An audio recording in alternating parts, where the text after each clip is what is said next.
saya pada hari ini ada bekas peserta Imam Muda musim kedua dan beliau merupakan juara untuk musim kedua, iaitu Imam Muda Hassan. Imam Muda Hassan merupakan ketua nakib untuk Imam Muda musim ketiga. Betul.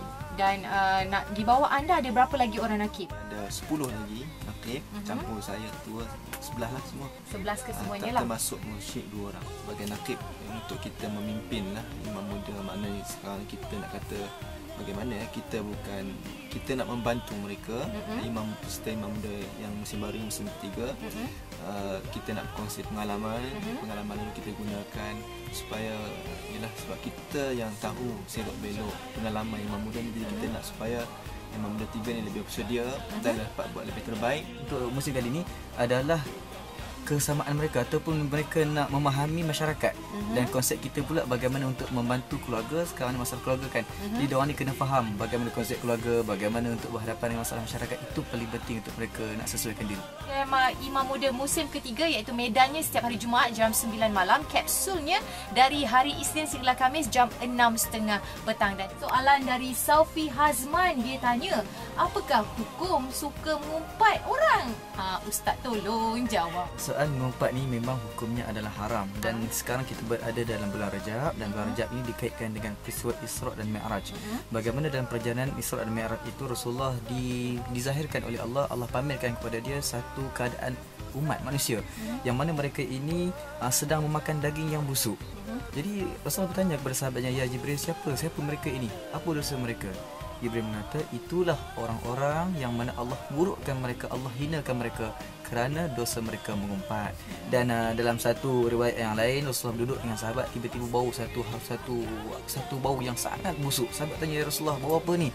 Inilah bau orang yang mengumpat. Betapa Allah hina orang-orang yang mengumpat. Mengumpat ni apa dia?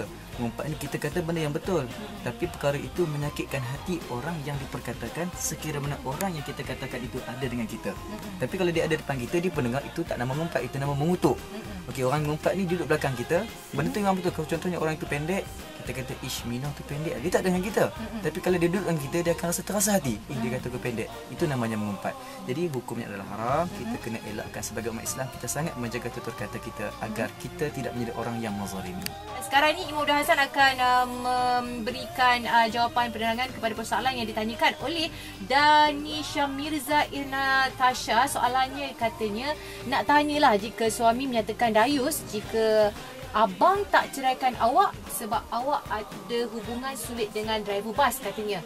Apakah jatuh talak tersebut? Dan untuk mengetahui Ustaz berdua ni, suami si Polan ni mendengar fitnah dari pihak ketiga, sedangkan si isteri tu tidak berbuat apa-apa hubungan langsung lah dengan mana-mana lelaki walaupun dengan driver bas tersebut katanya. Boleh tak huraikan jatuh ke tidak talak bila suami kata dayus jika abang tak ceraikan awak?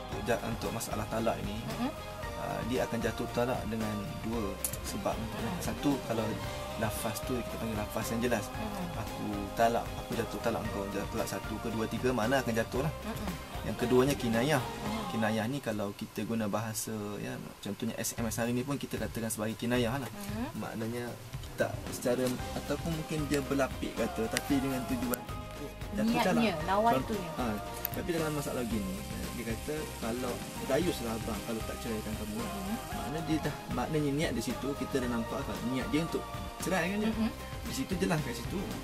Dan dia pun ada sebut tak cerai itu akan jadi dayus. Maknanya dia boleh jatuh talak. Sebab masalah talak ini bukan satu perkara yang boleh main-main. Kalau kita bergurau pun boleh jatuh talak. Contohnya isteri ni kejutkan suami, duk main acah-acah suami kan. Suami terkejut kan. Lepas tu dia kata, aku talak engkau, talak 1 kan. Lepas tu isteri kata, kenapa abang talak kan? Main saja-saja je, acah-acah je. Itu pun kira jatuh, walaupun main-main. Sebab lafaz tu jelas.